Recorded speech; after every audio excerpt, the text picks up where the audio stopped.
నమస్తే అండి. పూజ చేసేటప్పుడు ఇంట్లో తల్లి అయినా, తండ్రి అయినా, నానమ్మ తాతగారులైనా, అమ్మమ్మ తాతగారులైనా వీలైనప్పుడల్లా పిల్లల్ని కూడా ఆ పూజలో పాల్గొనేటట్టు చేయాలండి.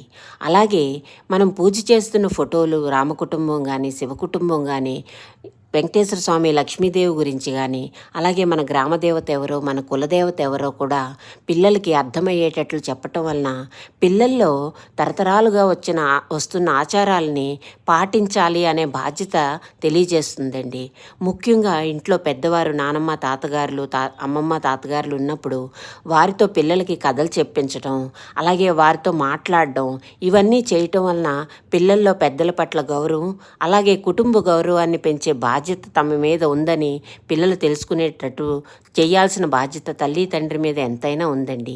ఇవి చిన్నప్పటి నుంచే పిల్లలకి అలవాటు చేయటం వలన పెద్దయ్యాక వారు చాలా బాధ్యతాయుతమైన వ్యక్తులుగా, అలాగే కుటుంబ గౌరవాన్ని తద్వారా సంఘ గౌరవాన్ని కూడా కాపాడేటట్లు పెరుగుతారనేది నా నమ్మకం అండి. శుభం.